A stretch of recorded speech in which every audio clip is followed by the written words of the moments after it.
Hello, and welcome to another Transformers action figure review. Today I'll be looking at the new 2012 Transformers Generations Fall of Cybertron figures, and I am going to be starting off with figure 1 in the first series of Optimus Prime here. I'll move the figure aside here. Look at the packaging. I got these off of Big Bad Toy Store, along with the whole wave. And I really do like the packaging. I love the big character art that they have on all of these. And they have them for all the characters. So here's Jazz's and Shockwaves as well. So, and Jazz will be the next review. Because he's figure 2 and then Shockwave will be last. But yeah, level 2 intermediate. Not much to say. I really do like the new packaging. I do like this grid tech spec a lot, though. That's very G1 nostalgia right there. So, and then the figure and the generation stuff. So, not too much on the packaging really, but I'm fine. I could show it off in the other 2 videos. And here's the figure. And okay, it's the design sometimes. A lot of people are kind of iffy on the design. Either you love it or you hate it. I really love it. I really like this figure. Even though it is small, it is very cool though. It's, you know, scale has never been a problem with me. I've always never cared. I've always been kind of neutral on the fact that, you know, I'll give every Transformer a chance. I'm more lenient with Transformers than anything else because it's a toy that is supposed to do just more than be an action figure. So, as long as it transforms, I think it's a winner, you know. And first off, it comes with this gun. It's really cool. I actually really like this gun. I can't wait to use this gun to see how it utilizes it in the game. If it's a submachine or it's got some burst fire or single shot. I mean, I don't know, but then pegs in on the top here and under his feet. It's cool. And he's got some more on the side, so you can take some. Oh look, Masterpiece Seeker missiles and just take them out. I actually like the way that looks. Actually, I'll get the other one. Put that there too. Okay, that's cool. And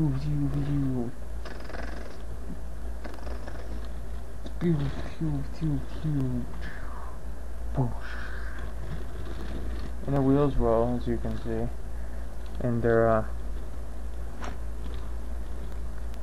might actually have them posed with those missiles. So I don't use those missiles for Skywarp.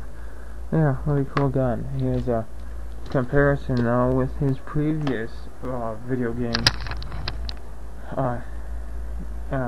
In cut iteration, yeah, there we go. That's the word I want to find. And it's shorter, it's more blocky, it's not as aerodynamic as this one. It is, you know, a lot smaller, as you can see.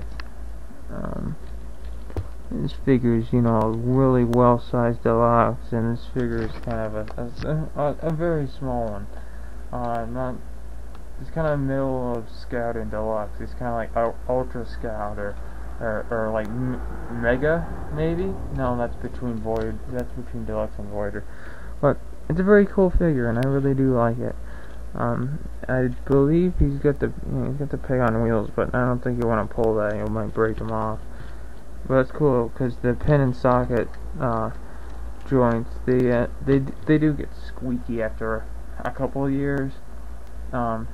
My Universe Ironide has that problem. He's very squeaky. Yeah. So I'll transform him in a cutaway video, but I'll go ahead and get on to him now. So cool. It's got a nice bumper. You don't really see any robot stuff. I know his fists are right there, but you can turn them over. I might paint them blue on the top. Do a little bit of painting on them. And then making it all go together, but yeah, transformation is very easy. all you do is unpeg. There are 2 pegs here, and there's pegs on the back of his feet, and you just slide that forward. So his waist is on a ball joint, so, and then you just fold the legs out, fold the feet up, and then you just rotate the peg that was connecting it into the back of the torso, and you kind of just slide it up there. It doesn't really peg in anywhere, but you'll feel it click into place. And then you just separate the legs, straighten them out. Die. Knock something off of the I knocked the figure that was behind me down. And then you want to unlatch the grill pieces. You'll want to unpeg the arms from the torso. Rotate the grill pieces like so. And you want to rotate the arms out, and then rotate them at the bicep. Rotate the fist, arm, bicep, fist, and you want to come back here. You can leave the pipes up if you want, but I think the game design has important straight back. It's the way I do it, because I want to keep true to the game design. And now you can fold the arms forward on a joint, and it reveals the head. And you take the flap back here, and the flap will peg in. I'll slide into these notches on the side, and that will lock everything into place.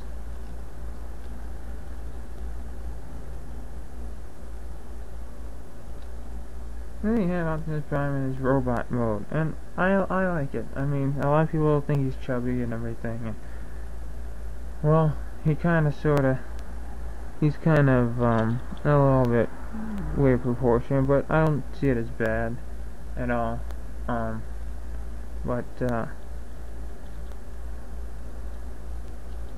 you can see, like, his head straight out with his waist, and I think a lot of people kind of had him like at an angle and things like that. It kind of make him look a little weird, and it just is a little wide and round, or not round, or wide and cubed off. So it kind of looks like he's made of Legos, but you know what? I like Legos, so that doesn't bother me. It doesn't really.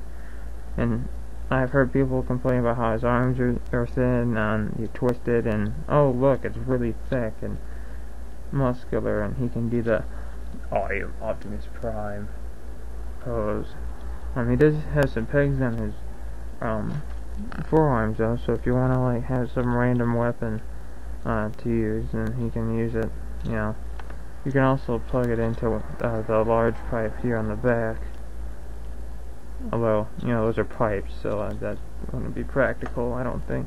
And here's his gun, and here's a peg hole on the back under that flap, so you can peg some kind of weapon. Now you can't really peg his weapon in there, but yeah. And this peg is mostly for vehicle mode, so that I can store it. But then you flip it around, and you put this into his fist, and it's a really cool looking gun. I really like it. Yeah, it's Autobot symbols. I do like these stripes. Those are cool stripes. And he's got some great detail on his legs, on his biceps. He's a very cool figure, and I really do like him. I really think he's a cool figure. So let me go ahead and put away to transform the War for Cybertron Optimus Prime, and I'll do a size comparison. Alright, so here you have War for Cybertron Optimus Prime with Fall of Cybertron Optimus Prime, and there is a suitable size difference. And that's to be expected. It doesn't bother me, as I've said, but I do kind of want to make a point as, with the economy and everything that's going on with, everybody trying to make money and, get into decent living. I can understand something as toys, being a little bit, short-handed. You know what I mean? It's, they're gonna get smaller, but you know, I don't think the quality is any different. I mean, I feel like I squeeze and try to, you know, just handle the plastic on this figure, and while it feels a little different because, well, I don't think it's as glossy. I think it might be a slightly different kind of a plastic. I'm not entirely sure what kind of plastic they actually use for these figures. I've always wanted to know that, but it doesn't feel any less durable. So, they're not really cheaping out. Yeah, they hollow out pieces, but the cost that they cut, I think, works out because you think about it like, okay, yeah, he's noticeably a head taller than the final Cybertron. How his chest even, you know, yeah, good sounds. It's kind of like they're fitting like a puzzle. It's kind of weird, but yeah, with this, I use this Prime. I do like this figure more, but that's not to say this is a bad figure. I will be getting the Ultra Magnus repaint anyway, and I'll probably like that better anyway, just because it's on Ultra Magnus, and I don't have Ultra Magnus in my collection, actually.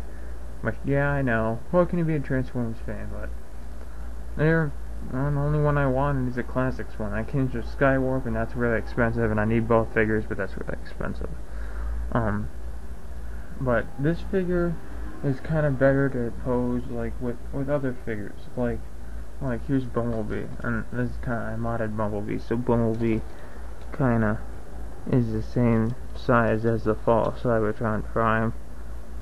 But this can work for an Orion Pax, like Optimus Prime before he got the Matrix and got into the big leader we know now. Like, this looks like a more armored, a more beefy, a more powerful Optimus Prime. This one kind of looks a little basic. Like, he can still pack a punch and still, you know, take down some Decepticons, but he looks like he looks younger to me. Not as wise as this figure's detail makes it look, the long antennas and all the curves and angles. No, sorry, I had a hiccup. So there is that, and but he is better to pose with Megatron, because Megatron and it is about the same size as Prime. So it's like, oh, I'm gonna defeat you one day. Oh, you never will. And then Matrix of leadership. Poof. So what was that about me not being able to kill ya? Cause I have a gun in your face. Bam. Ugh. Optimus Prime wins. Fatality. I don't know why I did that, but yeah, I think they size well together. And okay, yeah, Optimus Prime, Megatron, I think should be Voyagers. We're getting Voyager, Shockwave, or Soundwave, and we're getting, and here's the deluxe one as well. It's bigger. We're also getting a Voyager Grimlock as well, which I can't wait for. So having a Voyager, Optimus Prime, and Megatron, you know, it's kind of been like the medium. We did that for Prime, we got that for the movie and stuff, so we even got that for Classics way back when. So I think that, you know, having them as Voyagers would probably solve all the problems that we have with how the leader should be bigger than the soldiers, and that's kind of the whole problem I think everyone has with the fact that this figure is so small. But I really do like it. It's a really cool figure, and you know, I have a whole bunch of Optimus Primes. I mean,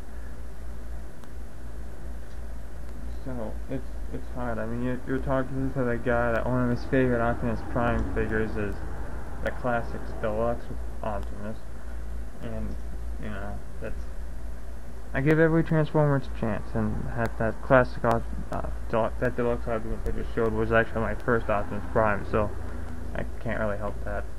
But thanks guys for watching my review, and I really appreciate it. Real quick, I'll show you off with Jazz. He's in car mode. Let me transform him really quick. So here's all of Cybertron Optimus Prime with all of Cybertron Jazz that is released in the same wave. They're about the same height. And I'm gonna be reviewing Jazz next. So I do like all these figures. I like all the metallic blue on Jazz. So that's pretty cool. But like, it's like, okay, so I think he's gonna be a great Orion Pax. I mean, yeah, the Ultra Magnus remote's gonna be short too, but I think I can get around that. And I'll probably be posing him with this Optimus Prime just because he is taller. But I think that works out. And then he's still taller than Bumblebee. So I think it works out. But yeah, thanks guys for watching, and I'll see you in the next review. As for recommendation for this figure, if you like Optimus Prime and this design, you know, is cool to you, and you don't mind having a Optimus Prime that's a little bit on the shorter side, I recommend getting him because he is a really cool figure. And especially if you have this Megatron, I think they scale better with each other. Because Optimus Prime's always been a little bit shorter than Megs. So, thanks guys for watching. See you later.